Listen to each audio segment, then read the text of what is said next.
Hi everyone, my name is Tatiana Balashova, LifeinGlow Wellness, and today I'm going to start a series of reviews about decks of Metaphorical Associative Cards. So these cards are called in a different way, as you probably already learned from other videos. They can be called Metaphorical Associative Cards, or Metaphorical Associative Cards, or Associative Cards, or Metaphoric Cards of Association. It doesn't matter what the title is, the main thing is it's a projective technique designed to be used in sessions with various types of clients by people of helping professions, and it could be used either in therapy or counseling or coaching, teamwork, group work. It can be used in education. It also can be used in various development purposes, and also as a connecting element in sort of transformation games and things like that. So the first deck we are going to review is called oh-cards deck, and there's actually a whole publishing house which is called oh-cards Verlag, and it's located in Germany. So a brief story of these cards is basically it's the first ever deck created in related to that specific method, even though projective techniques existed before, but this was the first ever deck. Eli Rahman, an art specialist from Canada, wanted to show art to the public, and he created some watercolor images with scenes from life, and he was trying to show them in the galleries. However, because this art is quite specific, it wasn't really easy to find a gallery which would show. And also when he was showing here to the public, he noticed that people were taking them much deeper than some other art.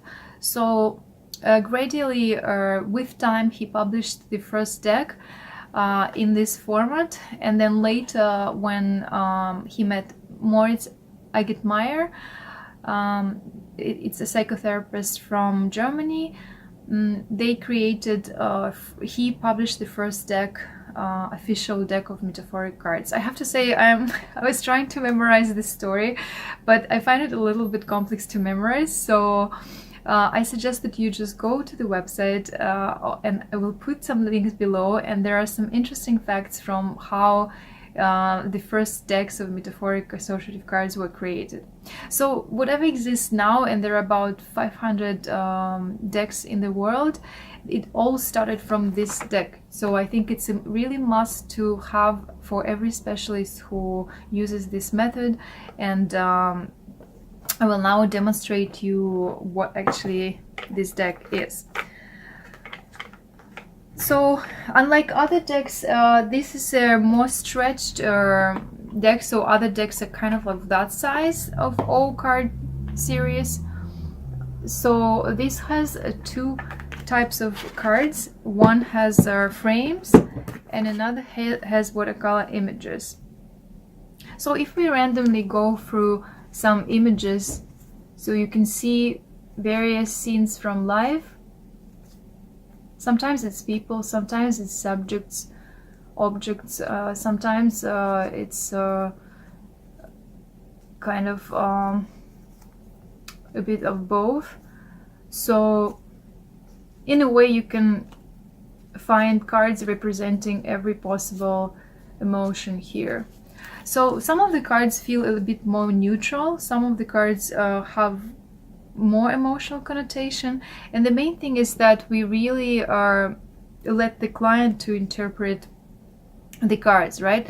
And because many of these images are slightly blurred, like even these ones, or I'll show you 3 different images. So you see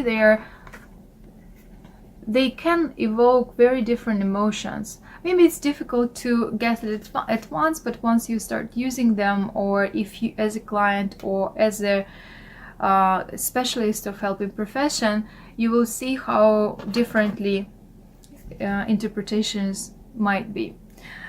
So let's say I choose one card and just demonstrate you how it works, and you can think of what you see here, right, what it reminds you, and maybe it can represent some kind of feeling you have or you felt recently.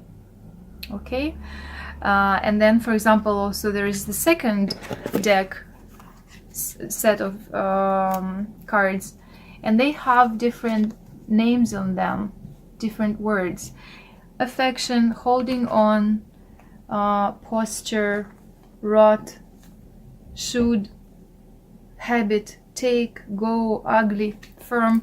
So it's both, sometimes there are nouns, sometimes there are verbs or adjectives, so it can be different. And let's, for example, I randomly chose blindly a frame for this card, and you see the meaning might be already different, right? So, or maybe it will be confirming what you felt. So you can ask yourself, how does it sound to you now when you add the word resist to that specific metaphor which you see here? So we can work both with the whole picture or with some particular element of the picture, and there are different common questions which one can ask yourself or the client. So the advantage of working with a specialist, of course, is that they can tap into subconscious, help you to tap into subconscious more than you can ask yourself, because you know, we are so used to having a certain mindset, some kind of story, right, in the head. So having someone to help always helps. Okay, so this is an example, and what else I want to say is that the box itself is quite nice. I like it. So maybe because I haven't used the box itself a lot, it's in a really good condition, but I have other decks of O cards and they have similar boxes, and they do not wear fast. They're pretty durable. I use this fabric pouch to put them because I find it a bit more convenient than putting them in the box, because it's a little bit awkward to get the cards from the box. But overall, it's up to you, however you prefer it. So in the set, you also will find different descriptions of series or series. They have a lot of over 1700 decks, and also there is a manual for this specific deck. There's also some story behind it. I find that the story here differs a little bit than on the website, but I really suggest to read both. I haven't read all the manuals yet because I just work with the cards and from what I learned from other people and how I experiment myself. But it's worth also looking into what the authors suggest, and it's also for some group exploration. What I like here is that they mention the rules of working with the cards. So there's a specific etiquette of working with these cards as well, not only from the perspective of if you work with a specialist, but also if you use them on your own with some friends or co-workers or whoever it is. So here are the rules which they suggest, the authors suggest. In O, we honor each other's privacy. I may choose to pass or not to draw the card if I want to. And I can also do it without explanation. You may not challenge or question my right to pass. In O, we honor each other's time. I will not interrupt you. In O, we honor each other's intelligence and imagination. I do not reinterpret or interpret your cards. We keep in mind there are no correct interpretations of the cards, and that's in general the principle of working with metaphorical cards. In O, we owe each other's integrity. I do not contradict you or argue about your interpretations, but I will express my curiosity and ask questions to clarify something so that I can know you better. I will support your imaginative leaps as best as I can. In O, we honor each other's individuality. I will play O cards and I will not assume that you will see what I see. So this is a great principle, I think, introduced with these cards, and that's how it works. So I hope, guys, it was useful information for you.